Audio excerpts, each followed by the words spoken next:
उत्पत्ती एकादशी ही कार्तिक महिन्यातील कृष्ण पक्षातील एकादशी तिथीच्या दिवशी साजरी केली जाते. ही एकादशी चातुर्मासानंतर येणारी पहिली एकादशी आहे. भगवान विष्णू यावेळी जागृत अवस्थेत सृष्टीची जबाबदारी घेतात. पौराणिक कथेनुसार हा दिवस देवी एकादशीच्या उत्पत्तीशी जोडला आहे. भगवान श्रीकृष्णाचे परममित्र सुदामाने स्वतः उत्पन्न एकादशीचे व्रत केले होते. या व्रताच्या महिमामुळे त्यांना राज्यासह पुत्ररत्न प्राप्त झाले. या व्रताचे महत्त्व सर्व प्रमुख एकादशींपैकी सर्वात महत्त्वाचे मानले जाते.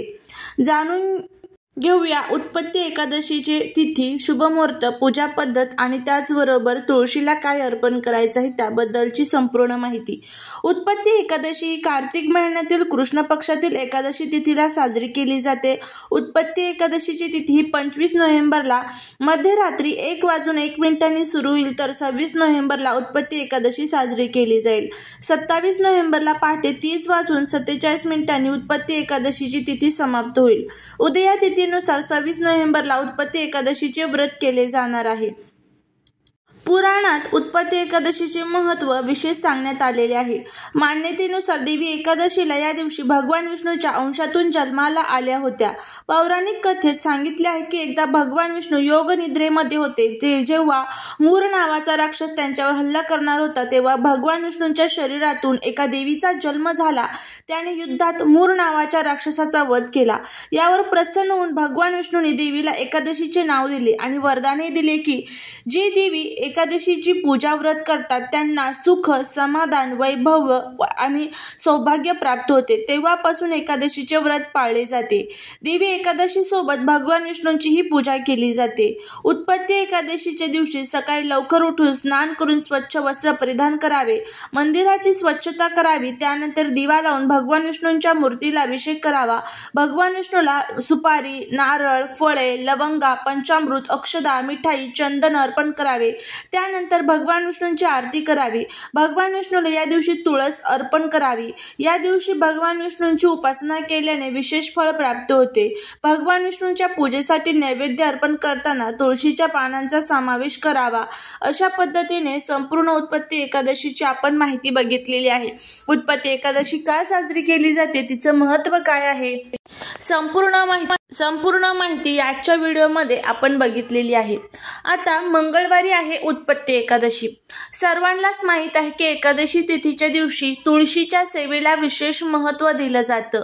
तुळशी माता ही आपल्या घरामध्ये सुख येणार आहे की दुःख येणार आहे ते अगोदरच सांगत असते आणि त्याचे संकेतही ती आपल्याला देत असते. एखाद्या घरामध्ये तुम्ही खूप तुळशीची सेवा करत आहात, तिची रोज तुम्ही निगा राखताय, तिला दिवा लावताय, पाणी टाकताय, तरीही तुळस ती सुकून गेली तर समजून जायचं की त्या घरावरती काहीतरी मोठं संकट येणार होतं आणि ते तुळशीने स्वतःवरती घेतलेलं आहे, त्यामुळे तुळस सुकलेली आहे. त्यानंतर एखाद्या घरातली तुळस ही खूप छान बहरलेली आहे, टवटवीत आहे, त्यानंतर तुळशीच्या खाली छान नवीन रोपही तयार झालेले आहे. त्यावेळेस त्या घरामध्ये सुख, समृद्धी, धन, दौलत, आयुर्वेद याची बरकत होत असते. अशा वेळेस आपल्याला तुळशीची सेवा करणं तितकंच महत्त्वाचं आहे. आणि उत्पत्ती एकादशीला तुम्ही काहीच केले नाही तरीही चालेल, पण तुळशीची सेवा ही प्रथम पूजनीय आहे.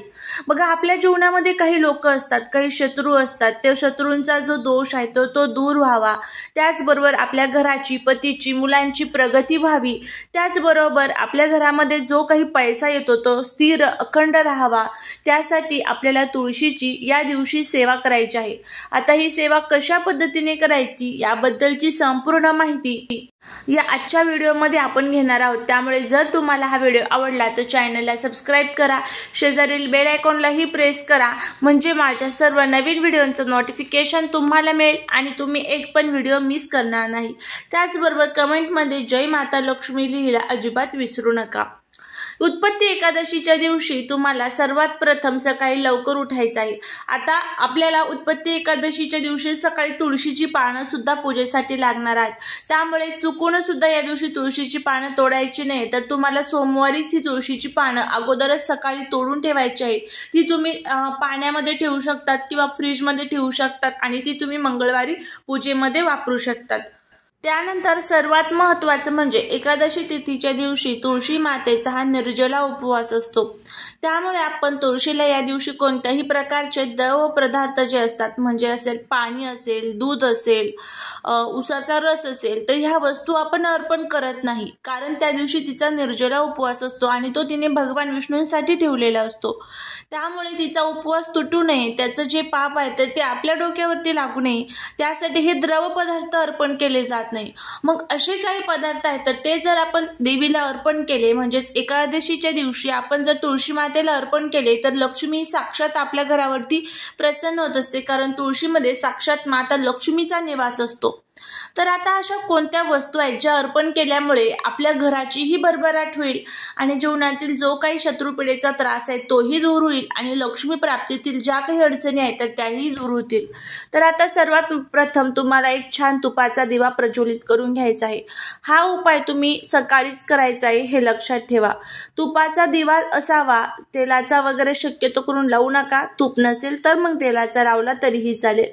त्यानंतर तुम्हाला तुमच्या तुळशी मातेसमोर तिथे व्यवस्थितपणे साफसफाई करून घ्यायची आहे. तिथे खाली तुम्हाला माता लक्ष्मीच्या पावलांची रांगोळी काढायची आहे, त्यावरती हळदी कुंकू अक्षदा अर्पण करायचे आहे.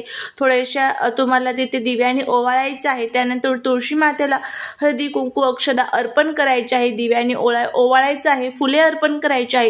अशा व्यवस्थितपणे म्हणजे छान पद्धतीने आपल्याला तुळशीची व्यवस्थित पूजा प्रार्थना अर्चना करून घ्यायची आहे. हे संपूर्ण झालं की त्यानंतर तुम्हाला 5 लवंगा घ्यायच्या आहेत.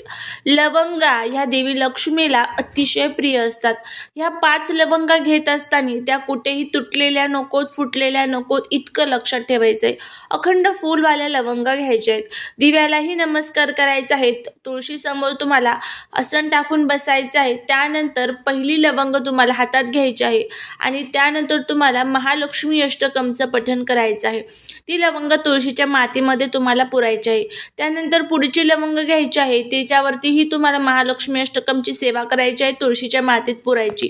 असं तुम्हाला 5 वेळेस महालक्ष्मी अष्टकम म्हणून 5 वेळेस या लवंग तुळशीच्या मातीत पुरायच्या आहेत. तुळशीच्या मातीत ह्या लवंग पुरल्यानंतर त्यावरती तुम्हाला थोडेसे तांदूळ, हळदी कुंकू अक्षदा अर्पण करायचे आहेत. एखादं फूल असेल तर फूल अर्पण करायचं आहे. तुळशीला नमस्कार करून प्रार्थना करायची आहे की माझ्या घरामध्ये जे काही पैशांच्या अडचणी असू द्या तर त्या दूर कर. माझ्या घरामध्ये सुख, समृद्धी, धन, दौलत, आयु आरोग्य याची बरकत होऊ दे. घरामध्ये कधीच नकारात्मक ऊर्जा नसू दे. घरामध्ये नेहमी तुम्ही निवास करा, अशी आपल्याला देवीला प्रार्थना करायची आहे.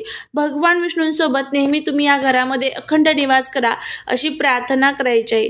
त्यानंतर मग तुम्हाला देवीला प्रार्थना करून तुळशीभोवती तुम्हाला 5 प्रदक्षिणा मारायच्या आहेत. आता जर तुळशीभोवती प्रदक्षिणा मारण्यासाठी जागा नसेल तर स्वतःभोवती जरी मारल्या तरीही चालेल.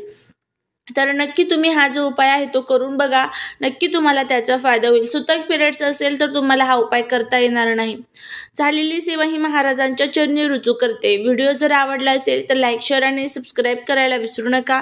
भेटूया पुढच्या एका छानशा नवीन व्हिडिओसोबत, एका नवीन माहितीसोबत. श्री स्वामी समर्थ.